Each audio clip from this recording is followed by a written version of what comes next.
Wait, hold the phone. You're thinking, did I just read that right? You want me to teach my child how to fail? The short answer is yes. In fact, what if I told you that teaching your child how to fail is one of the best things that you could do for them as a parent or guardian?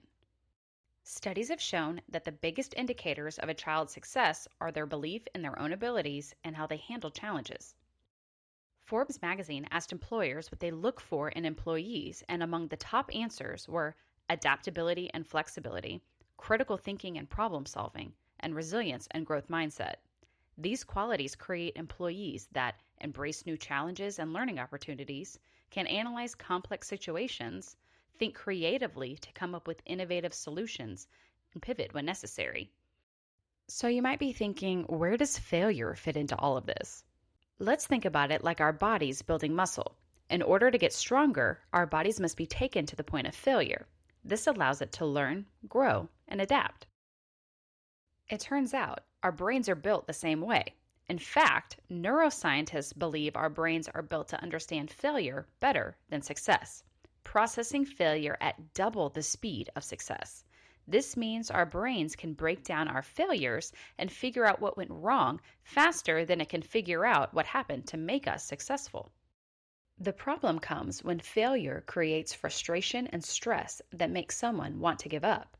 As people who care for our children, we hate to see them like that and seek ways to remove it for them. But what if removing that frustration is doing more harm than good? Let's start by reframing frustration. Clinical psychologist Dr. Becky Kennedy has this to say about the topic of frustration and resilience. Actually, that's a good question.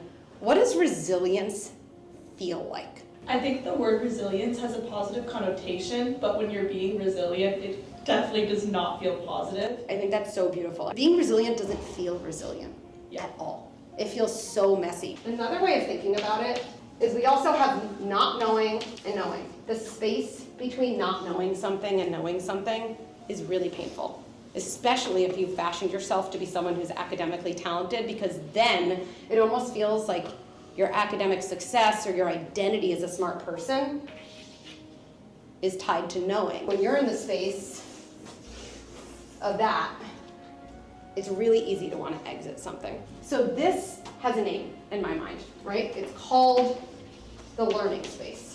This is actually what learning, no matter what you're learning, something on the job, something from puzzles, learning to read, you don't know how to do it, you want to know how to do it. And what I think is really empowering to know is the learning space has one feeling associated with it: frustration. That's literally how learning feels. And if you think about that, then frustration becomes this actually like almost amazing thing you can learn to love, even though it's painful, because you're like, this is actually a sign that I'm learning. Whenever you're frustrated, it literally means you're somewhere in the learning space. And why frustration tolerance is so important is because people think that resilience and success comes from getting to knowing as soon as possible. They're wrong. Resilience and success comes from the length of time you can just tolerate being in this space. The longer you can tolerate being here, the more you will ride this, and the more you'll eventually come here.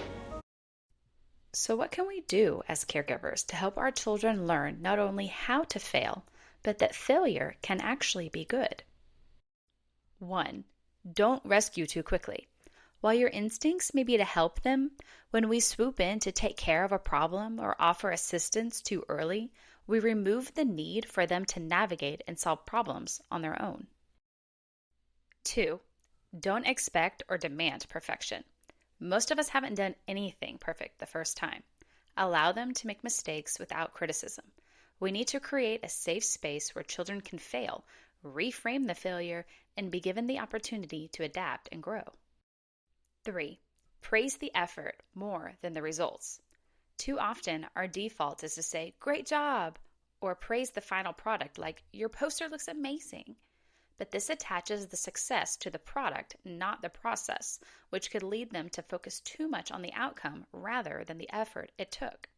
Try saying things like, "I can tell you worked really hard on this," or comment on something specific like, I love the way you did this or that. What made you think of doing it that way? 4. Be open about your own failures.